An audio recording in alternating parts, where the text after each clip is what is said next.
성향이나 체질은 타고나기도 하지만 후천적으로 생기기도 합니다. 이 자율신경은 이런 성향이나 체질에 영향을 줄 수 있습니다.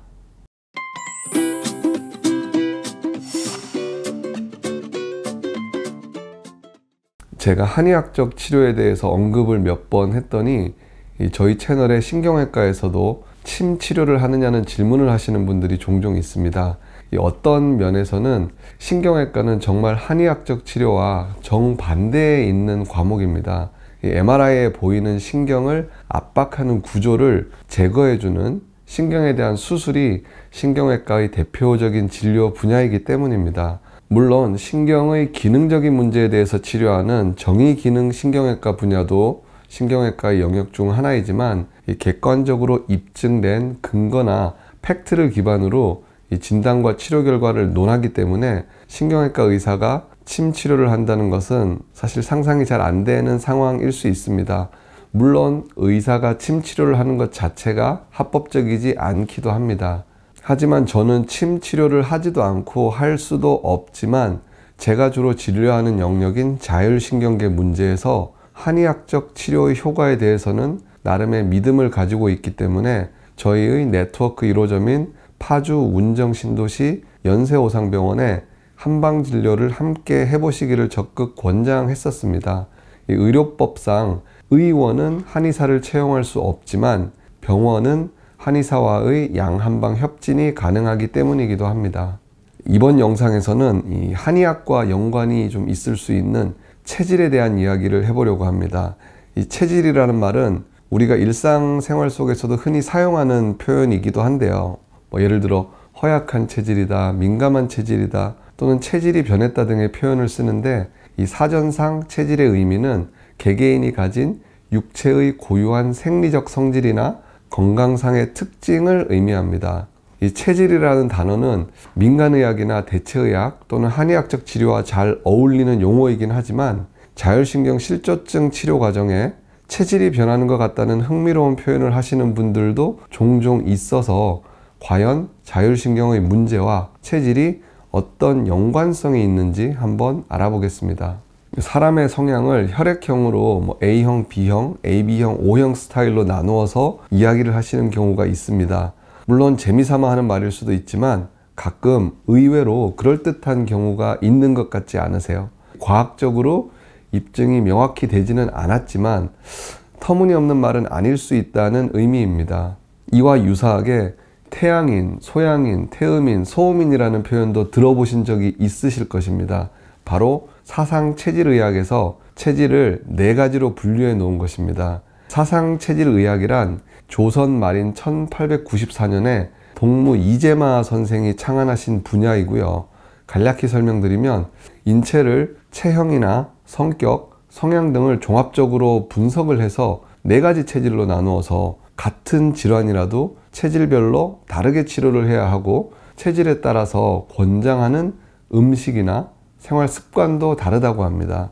일부에서는 이 사상체질의학이 객관적인 검증이나 입증이 아닌 경험치를 바탕으로 구전으로 전해오는 내용을 모아놓은 성격이 강해서 과학적이지 않다, 믿지 않는다, 미신이다 라고 할 수 있지만 단순히 미신이나 허구는 아닐 거라고 생각을 합니다. 왜냐하면 오랜 기간 선조들의 생활 속 지혜 속에는 분명히 의학적으로도 일리가 있는 것들이 많기 때문이기도 합니다. 예를 하나 들어보겠습니다. 어린 시절에 체했을 때 부모님이나 어른들이 이 등을 두드려 주던 경험을 해보지 않은 분은 아마 없을 것 같습니다. 체했을 때 왜 목이나 허리가 아닌 등을 두드릴까요? 그리고 그 등도 아무 위치가 아닌 이 날개뼈 높이 정도 되는 부위를 아마 두드렸을 텐데 기억을 한번 떠올려 보십시오. 이 부위가 바로 척추를 따라 분포하는 교감신경 중에 특히 위장관 운동을 담당하는 교감신경이 위치하는 부위입니다. 즉 12개의 흉추뼈 중에서 4번에서 7번 정도의 흉추 부위가 실제로 위장장애를 치료하는 교감신경이 분포하는 위치 중에 하나인데요.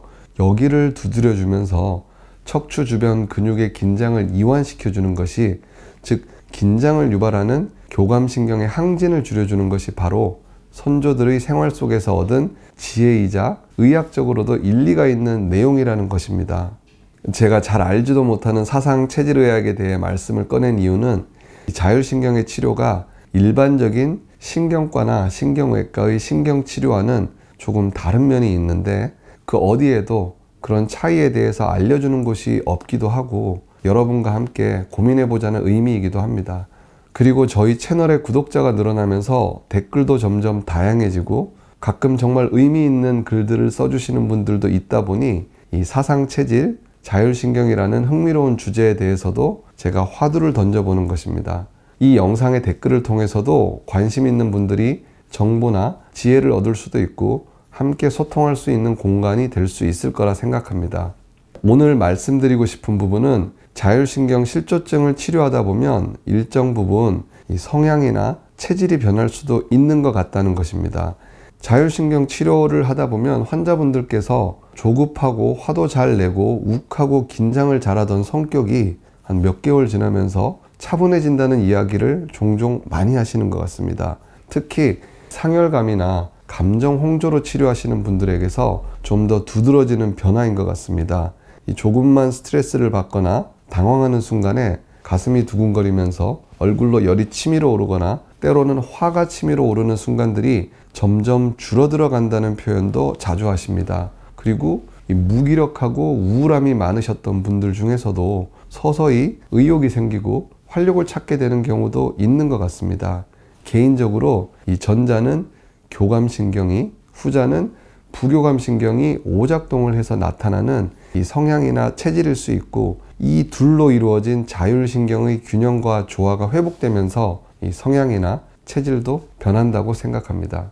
체질이라는 것은 분명히 타고난 부분이 많지만 후천적으로 생기는 부분도 다분히 있습니다. 그리고 교감신경과 부교감신경으로 이루어진 자율신경은 이런 체질이나 성향에 영향을 미칠 수 있다고 생각합니다. 그래서 자율신경을 어떻게 잘 조절해 주느냐에 따라서 개인의 성향이나 체질도 변할 수 있다고 생각하는데 이건 어디까지나 책에도 없는 제 개인적인 의견이라는 것 참조해 주십시오.